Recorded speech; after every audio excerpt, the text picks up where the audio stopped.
Почитувани граѓани, почитувани представници на медиумите, неспорен факт е дека ВМРО-ДПМН и коалицијата која предводевме на локалните избори е апсолутен победник.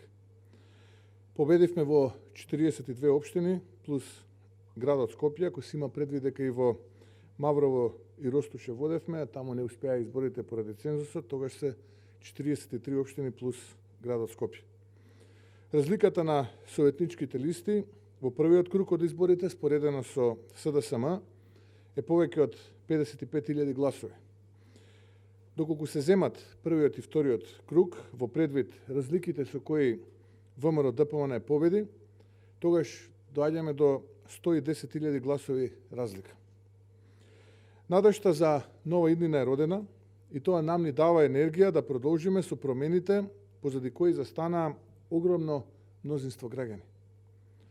Статистиката која ја прочитав не е со цел да покажам некаква доминација, туку истото тоа го разбирам како огромна обврска, да не ги изневериме граѓаните, но и да продолжиме по нашиот пат на промени.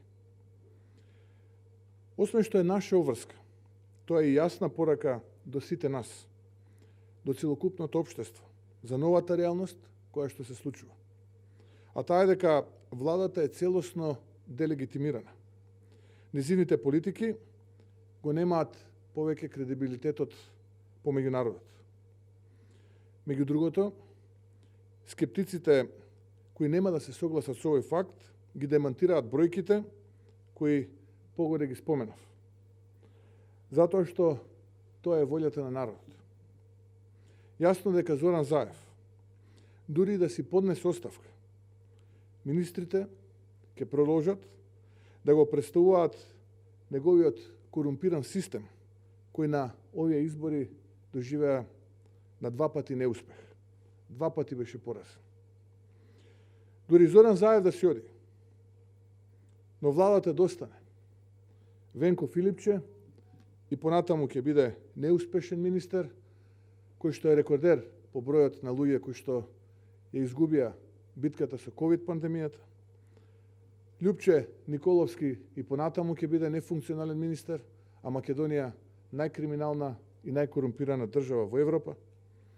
Мила Царовска и понатаму ќе продолжи да го уништува образованието, а Македонија ќе нема ниту еден универзитет во првите 2000 според Шангајската листа, и така натаму можам да ги редам сите неуспеси и сите неуспешни министри во оваа криминална влада која што доскоро ја предводеше и се уште Зоран Заев.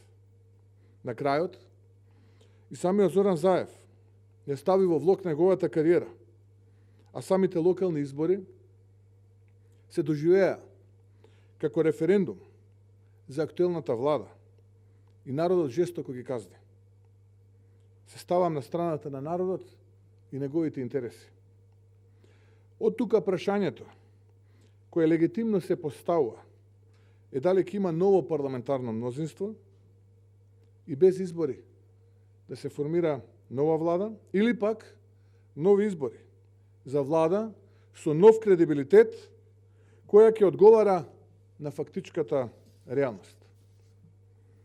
Пред да дадам одговор на овие две прашања, ново мнозинство или избори, потребно е да се има во предвид дека Македонија очекуваат кризни времења, каде стабилизирањето на институциите од клучно значење. Многу е загрижувачка состојбата во енергетиката. Ни следува ценовен енергетски шок, каде прашањето не е дали, туку колку ќе поскапи цената на струјата. Поскапувањето на цената на струјата ќе значи ценовен шок кој ќе се прелее и врз останатите производи. А се тоа ќе значи зголемена инфлација, намален стандард и зголемена сиромаштија. Покрај тоа морам да предупредам дека се и можни рестрикции на струјата. Како дојдовме до се тоа? Предупредував уште пред неколку месеци дека начинот со кој што се управува со енергетските ресурси во Македонија неминовно ќе дојде до ваков крах и ситуација која што денеска кулминира од тоа што можев да го видам со кризна состојба, енергетска кризна состојба. А тоа е така поради лошото управување на РЕК, трчањето по тендери, ради криминал, а денеска таквото однесување резултира со недоволно количество на јаглен за производство на струја, акумулации и хидропотенцијал кој што е еднаков на нула, а на крај гледаме дека владата нема никаков посериозен план да се справи со сето ова. Понатаму очекувам засилување на последиците од ковид вирусот. Се покажа и докажа дека институциите се неефикасни во справувањето со кризата, а воедно има целосно потврдање во менаџирањето на процесите во тој план. Ова го потврдуваат, како што кажав, за жал, повеќе од 7.000 починати и фактот што земјава руши неславни рекорди на тој план. Од друга страна пак, интеграциите кон Европската унија се во целосен застој. Дури да се добие датум за преговори, зашто ВМРО-ДПМН целосно се залага. Потребни се корените реформи кои ќе ги спроведуваат институции со слаб квалитет и без кредибилитет, како што е сегашната фактичка состојба. Воедно економијата влегува во сериозни и нестабилни води. Индустриското производство во септември месец падна за 8% споредено со септември минатата година. Бројот на вработени во индустријата се намали за повеќе од 2% во септември месец споредено со септември 2020 година. Или пластично кажано, од лошо по лошо. Ова се најмалку 4 причини кои говорат дека се потребни крупни одлуки кои мора да се носат во овој период. Народот јасно кажа дека не верува во тоа дека оваа влада може да се справи со овие последици. Со тоа, не само што легитимитетот е доведен во прашање, туку и под прашање мотивацијата на оваа влада да се справи со овие проблеми. Затоа сметам дека прва опција, формирање на ново парламентарно мнозинство, нема да даде нова енергија потребна за реформите, нова тиднина која ќе градиме и решавање на овие наталожени проблеми. Тоа само ќе не внесе во нови разговори, преговори, понуди и слично, кои ќе го разводенат капацитетот за управување на институциите и ќе се креира погрешна слика која нема да ја пресликува волјата на народот изразена на изборите кои што туку заврши.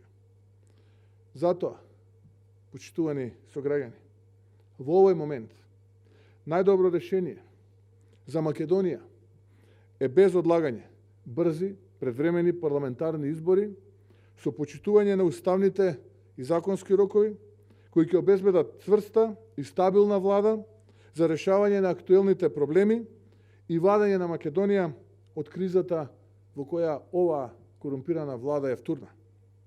Брзи избори, за кои нема да има алтернатива, затоа што потребна е стабилна влада и надминување на кризите со кои ќе се соочиме.